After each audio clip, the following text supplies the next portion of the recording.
It's like I woke up one day and realized the depths and the myths. We've really been doing it wrong. Oh my god, just don't do it. Smallest, tiniest little tangerine. It's literally the worst thing. What I want, what I care about, my body that does everything for me, I am not there yet. One of the best pieces of advice that I ever got is I was the person who every single New Year's, every season, I would set the same goal, and that was to be healthy. I never really achieved this goal or felt very satisfied with the results because I was so consumed and influenced by diet culture online. And that's all about, restrictive eating habits or external appearances or the short-term quick fixes. But honestly, that's just not how I want to live my life, and those aren't the things that I care about. What I do care about is being able to make choices that make me feel so good in the long term. So fun fact, your brain can't actually tell the difference between what's good and what's bad. It can only differentiate what's comfortable and uncomfortable. That's why sometimes we make choices that are objectively bad for us because they feel so good. But that's the thing with those choices. Most of the time, it pushes you to a point where you're so uncomfortable that you don't have a choice but to change, but to make better choices and build a better life. So with where I'm at right now, what I want, what I care about is my freedom. My freedom to explore and engage in new activities. I want to do things where I can push my body's limit to the fullest extent. Like, I just want to be my most capable self. It's really as simple as that. Like, I remember when I was younger, I used to think I was the strongest, fastest person on the planet. Like, I thought I could do anything. Obviously, as you get older, your lifestyle changes, your mindset changes, and this really affected my relationship with food and exercise. And it wasn't until a couple of years ago where I was pushed to my limit because I felt like I had no control. Like, I couldn't decide the course of my life. The real unhappiness was coming from myself because I was making the choices that were leading me to these outcomes. Being tired all the time, not able to go up the stairs, like always dizzy in the heat. But this is the reality of the situation. I'm in my 20s. I should be in my physical prime. And that's what brings me here today.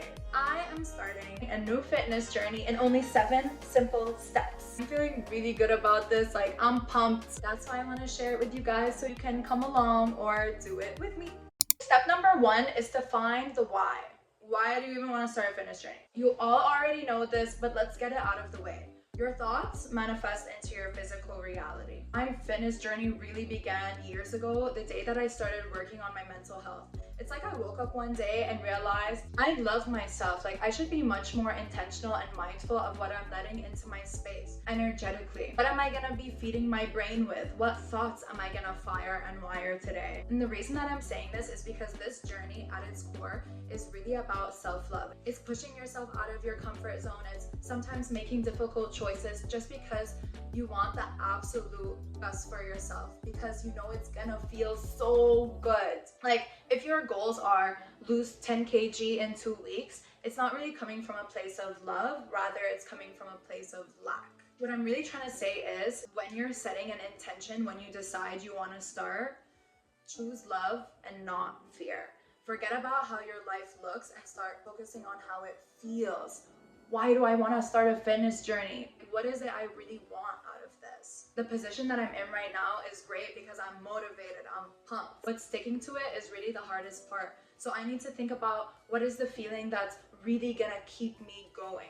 So for me personally, first of all, this journey is gonna be part of the In My 20s series on my channel because I'm in my 20s. I'm constantly finding myself, and I just wanna continue working on building a lifestyle that makes me truly happy, that's sustainable, that's well balanced. I said earlier, I want to be energetic. I want to use my body's capabilities as much as I can. I want to show up for myself, prove to myself that I can do it. Like, I just think it's gonna be so personally fulfilling to challenge my limiting beliefs way beyond what I think I can do. Like, if you know me or if you've been on this channel, you'd know I'm very spiritual and I love Mother Nature. And I feel like going on a fitness journey is something that's also going to bring me closer to that. I want to connect with nature through food, through mindful eating, through outdoor activities, through breath work, through yoga. Anyways, all of this is to say is, to me, this is the first step and the most important step, because when you choose the right intention,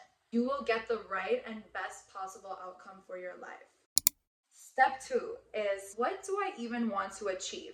Here, I'm focusing on my long-term goals. So the first thing to note is that true wellness is a lifelong journey. So here we're setting overarching general goals of just the person that you want to be. So for me, I have so many goals. Number 1, I want to be more flexible and be more mobile. A lot of this is encouraged by my neck and my back pain. That was at its peak during COVID. I realized I'm not someone who moves and stretches much. 2, be strong. I just want to be so. Number 3 is learn how to cook. So I can make really good, simple foods, and that's usually how I was getting by. But in my last semester of uni, I was working full-time and studying full-time, and I was so busy that I never entered the kitchen, not even at breakfast. And I got into the habit of eating out, ordering all the time. After a couple of months, I felt icky. I felt disgusting. So did my wallet, by the way. I get the ick from a lot of things. So my lighting turned off. Well, guess you'll have to settle for this. Anyways, what was I saying with eating out? What was I saying? The quality is not the same as when you're eating it at home. You don't really know what they're putting in your food, and I'm someone who gets the ick. I genuinely, for 6 months, didn't enjoy a meal. Being on this fitness journey, a lot of it has to do with mindfulness, and I think cooking more is gonna play a big role in me being more mindful of my food and just having a well-balanced diet. My 4th goal is to be more aligned with my values. So like I said, I'm very spiritual. I usually strive for a holistic approach to wellness. I think I could totally incorporate fitness, nutrition, and all of that. Oh my god, all the women out there, we've really been doing it wrong, because most of the things that we learn, most studies that are made are based on male biology, and a man's hormone cycle is completely different than ours.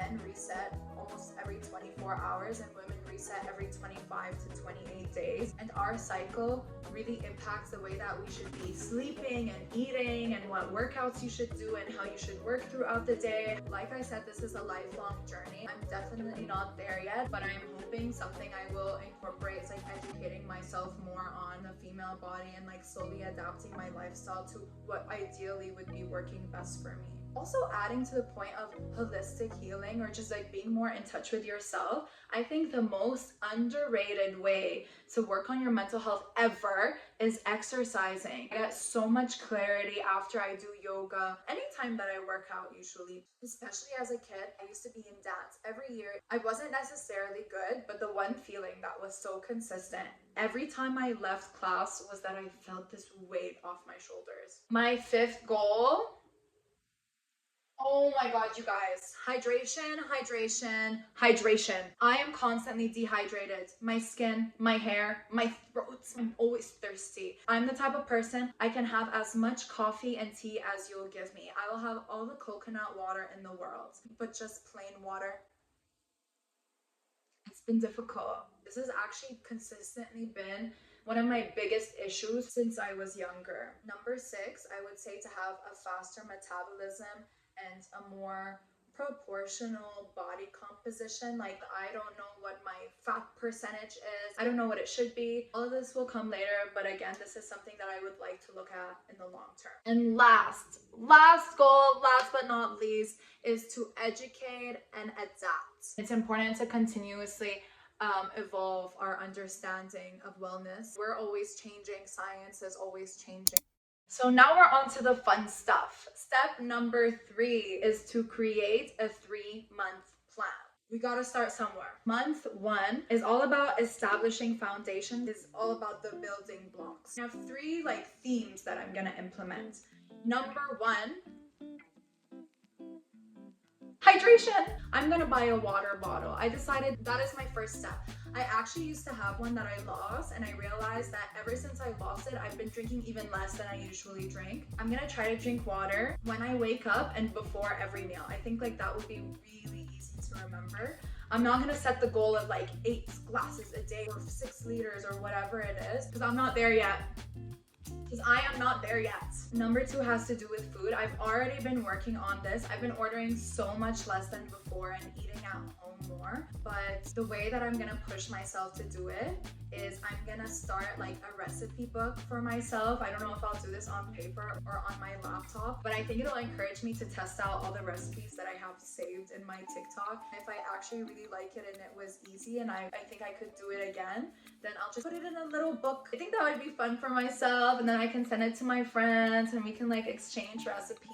Something else that I've been trying really hard to stick to, that I'm gonna continue to implement in month 1, is not having coffee on an empty stomach. It's actually so bad for your cortisol, so bad for your gut. This morning, for example, I really didn't want to eat, but I wanted coffee. I just wasn't hungry. So I had the smallest, tiniest little tangerine in my fridge to tell myself, like, you know what, at least I ate something. And to be honest, it makes a huge difference. It makes me feel so much less nauseous, and I think it's like been better for my appetite. The third thing has to do with movement. So month 1, I'm really gonna put my physical focus on my flexibility and like low impact strength training. So I mentioned this briefly, but I do hot yoga.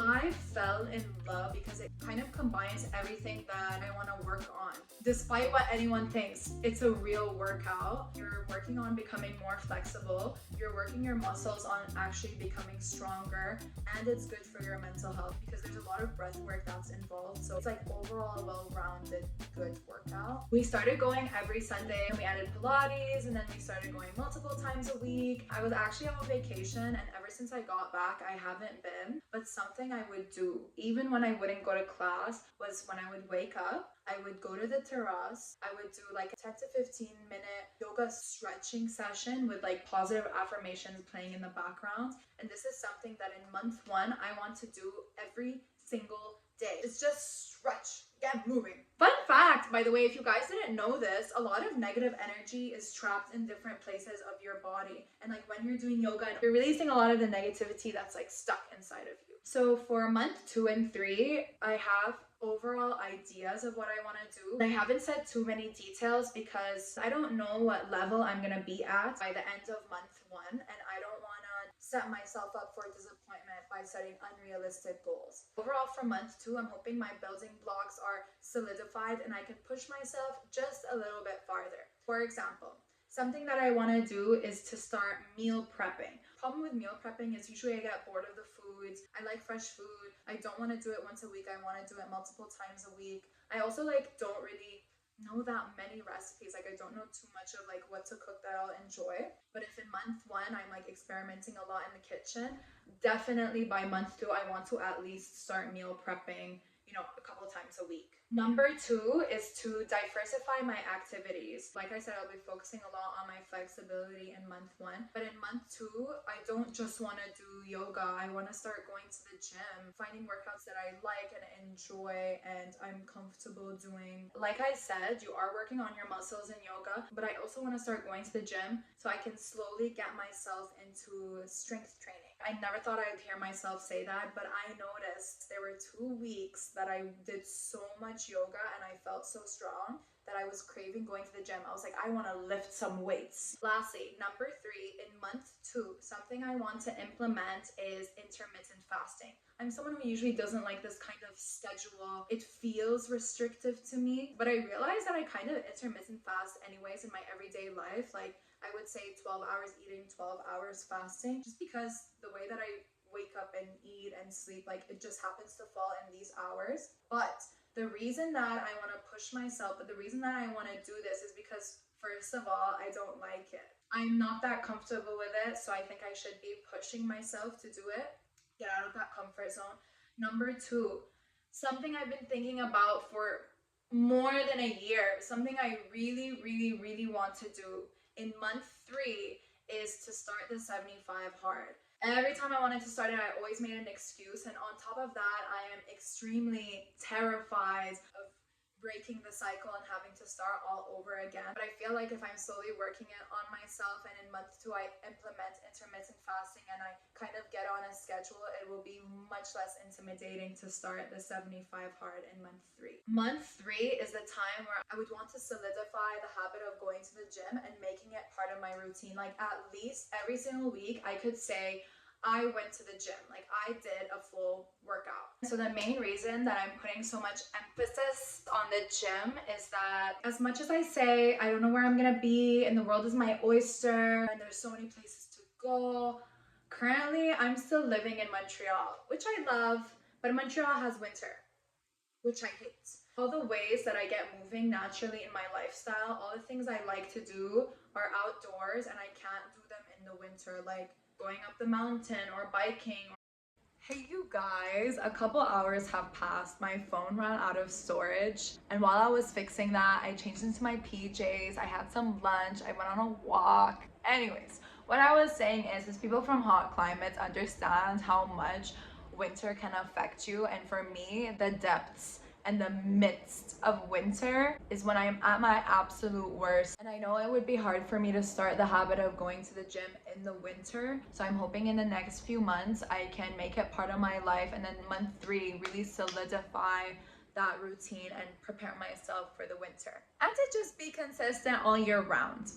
Step number 4, how am I gonna achieve these goals? So I'm gonna give you guys 7 tips that I wrote down for myself so I can use them as a reminder whenever I need them. Number 1, step by step. One of the best pieces of advice that I ever got is start where you are, use what you have, and do what you can. And that's all you need. Literally, the goal is just to get better at it. Number 2, it's not a race. This is important to remember because growth isn't linear. You're gonna have fallbacks. So just be patient with yourself, because every time you get back up, you are in a different position than when you started. Number 3, align your actions with your values, because this is really gonna ensure that this journey is personally fulfilling for you, that you're doing it from the right reasons, and that it's coming from a good place. Number 4, the best way to be consistent is to find a way to make it fun for yourself.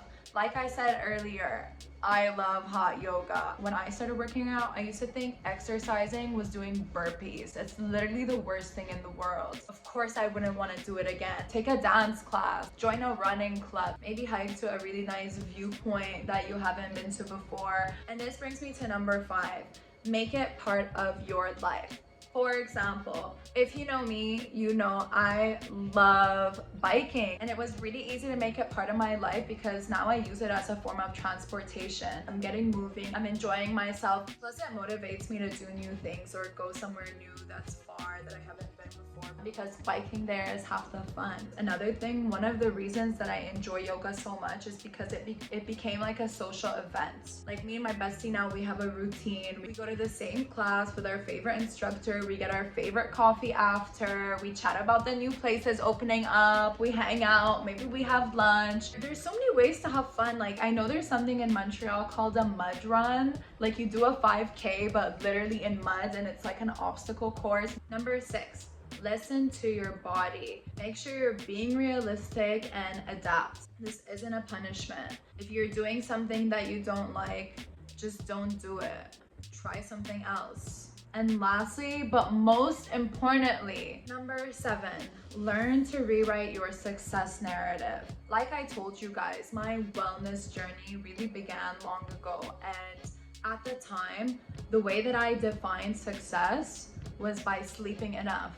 Maybe now I could define success by drinking enough water. I would consider it a success if I could get through an entire yoga class without stopping to rest. I would consider it a success if I could run for 10 minutes straight without stopping. Like where I'm at right now, I can't even run for 2 minutes. I actually don't run at all, but that's gonna change.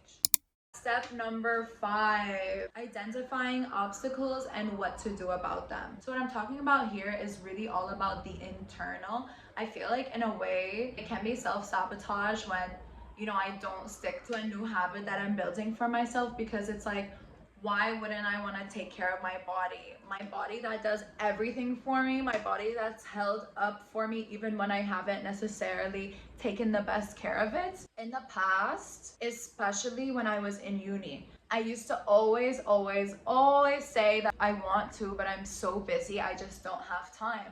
And honestly, it was 100% true. I had no time. But the reason that I didn't have time was because I wasn't prioritizing myself. When you care about something, you make time for it. I literally would have invented new time to work out and to cook and to be healthy if that's what I genuinely really wanted. And that's something that I need to always remember when I don't have time, that I'm the priority. Step number 6 is to prepare my motivations. Something that I don't do often at all, but I do enjoy doing, is journaling. I googled a bunch of journal prompts that are related to like wellness and fitness. I want to write these down in my journal, and like maybe twice a week, maybe 3 times a week, I could journal in the morning, and I think it would set a good tone to my day and put me in the right mindset. Some examples. How does my body feel when I don't move regularly? What are the things I can control within my life? What do I consider healthy eating? What's something I want to learn about food and nutrition? What are the things that make me feel good, and how can I incorporate them into my daily life? Basically on this same wavelength. I don't know how helpful it's going to be, but I'm going to try it out. Lastly, step number 7, it's to make the commitment to myself and just get started. Thanks guys for tuning in and being part of this new journey in my life. I'm definitely gonna keep you guys updated with new videos. Obviously this isn't a fitness channel, but there are new things I'm gonna be doing that I'll definitely be sharing, like learning how to cook, maybe doing like a meal prep video, or doing a 1-week workout challenge. My 75 hard I'll definitely be doing with you guys. I'll do what I think could be interesting, but let me know in the comments down below if there's something specific that you guys want to see. This is so much nicer. Anyways, let me know in the comments down below, and I will see you guys next week.